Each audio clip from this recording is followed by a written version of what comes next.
Conference room के अंदर पसरा हुआ सन्नाटा इतना गहरा था कि आरव को अपने ही दिल की धड़कनें साफ सुनाई दे रही थीं।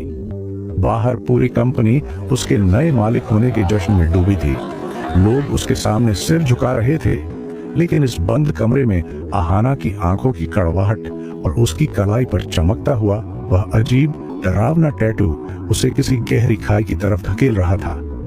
आरव ने अपनी दाहिनी कलाई पर बने उस जलते हुए भेड़िए जैसे टैटू को दोबारा देखा। उसका दिमाग इस बात को मानने से इनकार कर रहा था कि जो हाथ कल रात तक बिल्कुल साफ था, उस पर अचानक ऐसा कोई निशान कैसे आ सकता है। जवाब दो आरव, चुप क्यों हो? आहाना की आवाज में इस बार गुस्सा कम और एक अजीब सा खौफ ज्यादा था। उसने आरव का हाथ और मजबूती से पकड़ रखा था। यह घड़ी जो तुम्हारे हाथ में है, यह मेरे दादाजी की आखिरी निशानी है। जिस रात उनका कत्ल हुआ था, उनके कमरे की हर एक चीज गायब थी, जिसमें यह पॉकेट वॉच भी शामिल थी। और पुलिस ने हमें साफ बताया था कि सीसीटीवी फुटेज में जो आखिरी इंसान उनके कमरे से बाहर निकलता दिखा था, उसकी कलाई पर बिल्कुल ऐसा ही टैटू था। तुम तो सिर्फ एक मामूली डेटा एंट्री ऑपरेटर थे, फिर तुम्हारे पास यह घड़ी कहां से आई? और यह निशान तुम्हारी कलाई पर क्या कर रहा है? आरव ने गहरी सांस ली और आहाना की आंखों में सीधे देखते हुए अपनी कलाई को धीरे से छुड़ाया। उसका चेहरा हमेशा की तरह गंभीर हो गया, भले ही उसके अंदर एक तूफान चल रहा था। उसने बेहद शांत और नियंत्रित आवाज में कहा, मिस आहाना, अगर मैं आपसे कहूं कि यह टैटू कल रात तक मेरी कलाई पर नहीं था और यह घड़ी मुझे कल रात ही किसी अजनबी ने दी है, तो क्या आप मेरा यकीन करेंगी? आहाना ने एक ठंडी और अविश्वास से भरी हंसी हंसते हुए कहा, यकीन? तुम चाहते हो कि मैं इस बचकानी कहानी पर यकीन करूं?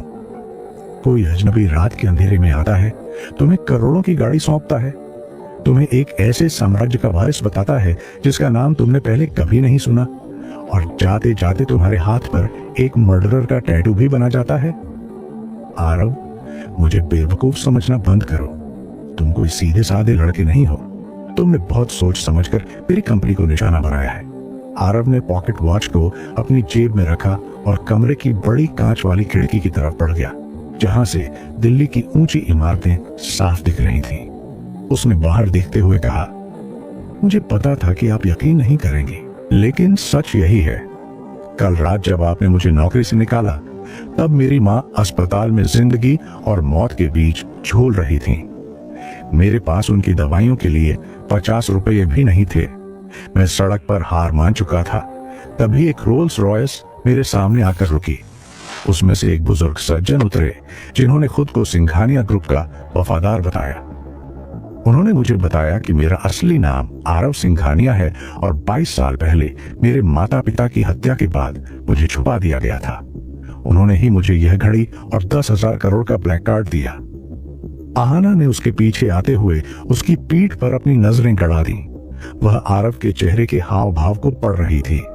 आरव की आवाज में कोई घबराहट नहीं थी, बल्कि एक ऐसी बेबसी और गंभीरता थी जो कोई झूठा इंसान नाटक करके नहीं ला सकता था। आहाना ने धीमे स्वर में पूछा, अगर तुम्हारी बात सच भी मान ली जाए, तो वह बुजुर्ग कौन था? उसका नाम क्या था? उन्होंने अपना नाम नहीं बताया। आरव ने मुड़कर आहाना को देखा। उन्होंने बस इतना कहा कि वे मेरे पिता के बेहद करीबी थे और 22 साल से मेरी तलाश कर रहे थे। उन्होंने यह भी कहा कि मेरे सारे दुश्मन अब खत्म हो चुके हैं। लेकिन तुम्हारी बातें सुनने के बाद मुझे लग रहा है कि खेल खत्म नहीं हुआ है, बल्कि खेल तो अब शुरू हुआ है। आहाना कुछ बोलने ही वाली थी कि तभी कॉन्फ्रेंस रूम के दरवाजे पर तेज दस्तक हुई। आरव ने जाकर दरवाजा खोला तो सामने वही बुजुर्ग सज्जन खड़े थे जिन्होंने कल रात आरव की जिंदगी बदली थी। आज दिन के उजाले में वे और भी ज्यादा प्रभावशाली और कड़क लग रहे थे। दफ्तर के बाकी कर्मचारी उन्हें देखकर दूर हट रहे थे। यंग मास्टर आरव, बुजुर्ग ने झुककर प्रणाम किया। सिंघानिया ग्रुप के मुख्य मुख्यालय से कुछ महत्वपूर्ण कागजात आए हैं, जिन पर आपके हस्ताक्षर की आवश्यकता है। आपकी कार नीचे तैयार है। आरव ने उस बुजुर्ग को ऊपर से नीचे तक देखा। अब उसकी आंखों में कल रात जैसा कौतुक नहीं था, बल्कि एक गहरा शक था। आरव ने आहाना की तरफ इशारा करते हुए कहा, इनसे मिलिए। यह वीटेक सॉल्यूशंस के पूर्व मालिक की बेटी हैं, आहाना। और मिस आहाना, यह वही बुजुर्ग हैं जिन्होंने कल रात मुझे यह सब सौंपा था। आहाना ने तुरंत आगे बढ़कर उस बुजुर्ग के चेहरे को ध्यान से देखा। उसकी आंखें किसी पुरानी याद को ढूंढने की कोशिश कर रही थीं। उसने बुजुर्ग से सीधे शब्दों में पूछा, आप कौन हैं? और सिंघानिया ग्रुप का मेरे दादाजी की मौत से क्या संबंध है? आपके मास्टर के हाथ में जो घड़ी है वह मेरे परिवार की है। बुजुर्ग के चेहरे पर एक पल के लिए भी कोई शिकन नहीं आई। उन्होंने अपनी सफेद मूंछों को थोड़ा सहलाया और बेहद ठंडी आवाज में कहा, मिस आहाना, मैं आपके परिवार के दुख को समझ सकता हूँ, लेकिन सिंघानिया साम्राज्य को किसी के सामने स्पष्टीकरण देने की आवश्यकता नहीं है। यह पॉकेट वॉच हमेशा से सिंघानिया घराने की धरोहर रही है, जो 22 साल पहले चोरी हो गई थी। अगर यह आपके दादाजी के पास थी तो सवाल आपको खुद से पूछना चाहिए कि उनके पास सिंघानिया परिवार की सबसे कीमती चीज कैसे पहुंची। बुजुर्ग के इस पलटवार से आहाना अवाक रह गई।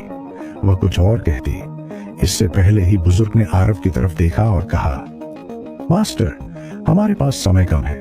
बोर्ड ऑफ डायरेक्टर्स की मीटिंग शुरू होने वाली है, हमें तुरंत निकलना होगा। आरव ने आहाना की तरफ एक आखिरी गंभीर नजर डाली और कहा, मिस आहाना, मैं अपनी माँ के इलाज के बाद इस दफ्तर में वापस आऊंगा। तब तक आप इस कंपनी की कमान संभालिए, लेकिन याद रखिएगा, मैं इस टैटू और इस घड़ी का सच जानकर रहूंगा। अगर मुझे फंसाया जा रहा है तो फंसाने वाला बहुत बड़ी गलती कर रहा है।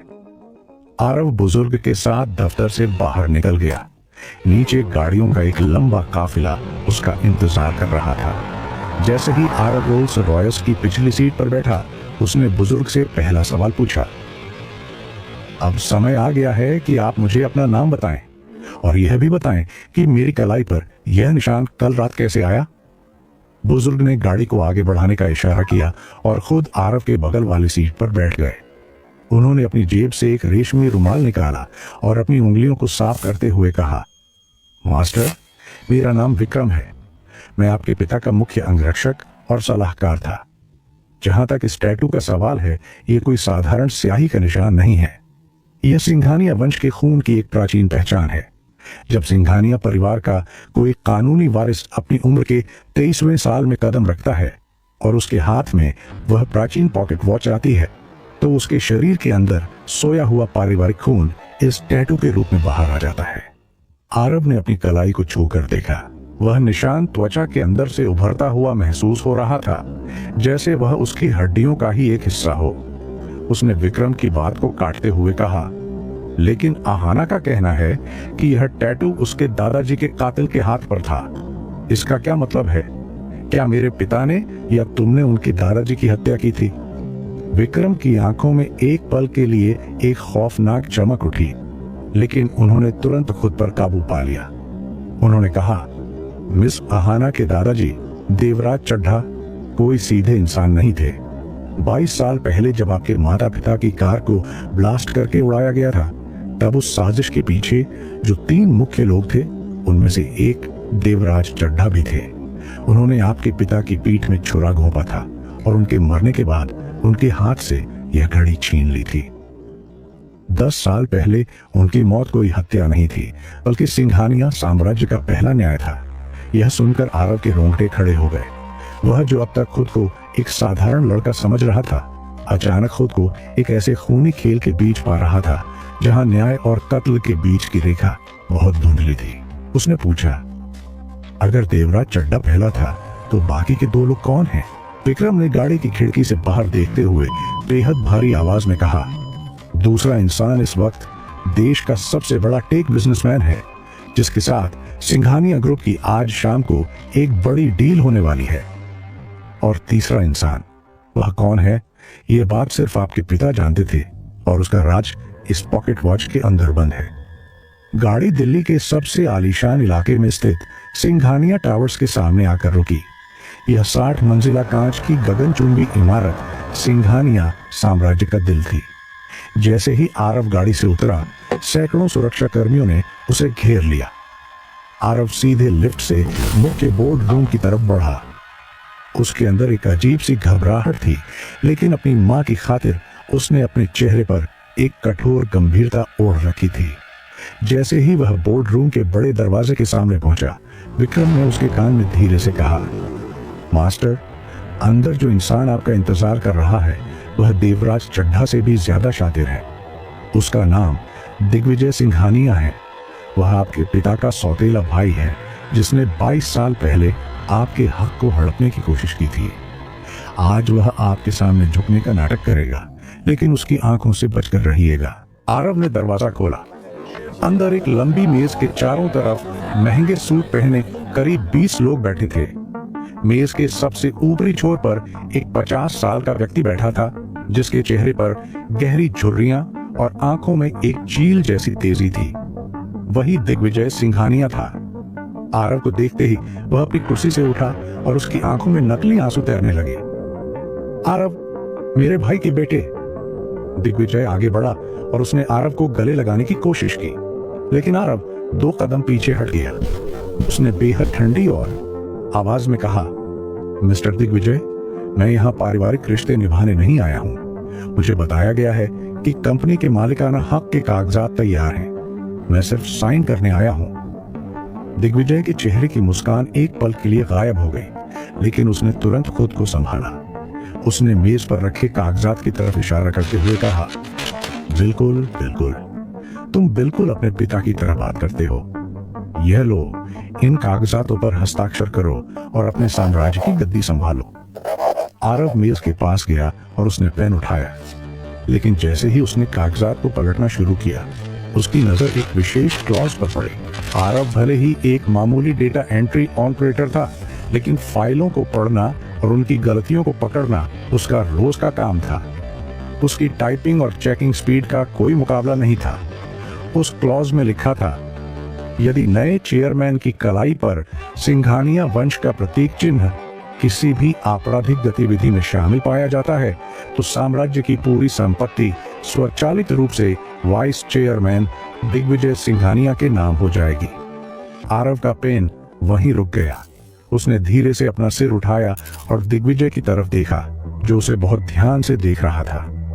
आरव समझ गया कि आहाना का उस दफ्तर में आना, टैटू का उसकी कलाई पर उभरना और इस कागजात में इस क्लॉज का होना, यह सब कोई इत्तेफाक नहीं था। उसे राजा बनाने के बहाने सीधे सूली पर चढ़ाने की तैयारी की जा रही थी। आरव ने पेन को मेज पर पटक दिया और ठंडे लहजे में कहा, मैं इन कागजातों पर साइन नहीं करूंगा। पूरे बोर्ड रूम में एक बार फिर सन्नाटा छा गया। दिग्विजय की आंखों में छिपा हुआ असली दुश्मन अब धीरे धीरे बाहर आ रहा था। उसने दांत खींचते हुए पूछा, क्यों आरव, क्या तुम्हें अपने ही साम्राज्य पर भरोसा नहीं है? आरव ने अपनी कलाई की आस्तीन को ऊपर किया और उस चलते हुए टैटू को पूरे बोर्ड रूम के सामने दिखाते हुए कहा, मुझे साम्राज्य पर भरोसा है, लेकिन इस मेज पर बैठे लोगों की नीयत पर नहीं। तुम सब जानते थे कि यह टैटू आज मेरे हाथ पर आएगा, और तुम सब यह भी जानते हो कि इस टैटू का संबंध 10 साल पहले हुए एक मर्डर से जोड़ा जा चुका है। तुम मुझे प्रॉपर्टी सौंप नहीं रहे हो, बल्कि मेरे हाथों में हथकड़ी पहनाने का इंतजाम कर रहे हो। दिग्विजय ने एक क्रूर हंसी हंसते हुए कहा, आरव, तुम साइन करो या न करो, तुम्हारी किस्मत अब इस टैटू से बंध चुकी है। अगर तुम साइन नहीं करोगे तो आहाना चड्ढा इस वक्त पुलिस स्टेशन के बाहर खड़ी है और उसके हाथ में तुम्हारे इस टैटू की पूरी रिपोर्ट है। तुम आज की रात जेल के अंदर बिताओगे। आरव ने अपनी पॉकेट वॉच को जेब से निकाला। अचानक उस घड़ी के अंदर से एक हल्की सी टिक टिक की आवाज आने लगी, जो कल रात तक बिल्कुल बंद थी। घड़ी की सुइयां अपने आप उल्टी दिशा में घूमने लगी। आरव को महसूस हुआ कि उस घड़ी के पिछले हिस्से में एक छोटा सा गुप्त बटन उभर आया है। उसने बिना किसी को दिखाए अपनी उंगली से उस बटन को दबाया। तभी कॉन्फ्रेंस रूम की बड़ी स्क्रीन पर एक पुरानी ऑडियो क्लिप अपने आप प्ले हो गई। वह आवाज किसी और की नहीं, बल्कि 10 साल पहले मरे हुए देवराज चड्ढा की थी। ऑडियो में देवराज चड्ढा की कांपती हुई आवाज गूंज उठी, दिग्विजय, तुमने मुझसे वादा किया था कि अगर मैं सिंघानिया के वारिस की घड़ी तुम्हें सौंप दूंगा तो तुम मुझे बचा लोगे, लेकिन तुमने मुझे धोखा दिया। तुमने अपने ही भाई को मारा और अब तुम मुझे नहीं। दिग्विजय, मुझे मत मारो। उस ऑडियो क्लिप के बजते ही दिग्विजय का चेहरा सफेद पड़ गया। बोर्ड रूम में बैठे सभी डायरेक्टर्स हैरान होकर एक दूसरे को देखने लगे। आरव ने उस पॉकेट वॉच को मजबूती से थामते हुए दिग्विजय की आंखों में देखा और कहा, खेल अब बराबर का है चाचा जी। अगर मैं जेल जाऊंगा तो मेरे माता पिता और आहाना के दादाजी के कत्ल के इल्जाम में तुम भी मेरे साथ ही चलोगे। तभी बोर्ड रूम का दरवाजा एक बार फिर झटके से खुला और सामने आहाना चड्ढा पुलिस बल के साथ खड़ी थी। उसकी आंखें लाल थीं और उसकी नजर सीधे आरव और दिग्विजय पर टिकी थी। क्या आहाना आरव को अपने दादाजी का कातिल मानकर गिरफ्तार करवाएगी या आरव इस पॉकेट वॉच के छिपे हुए राज से असली कातिल का पर्दाफाश कर पाएगा? क्या आरव इस खूनी चक्रव्यूह से बचकर अपनी मां को सुरक्षित निकाल पाएगा?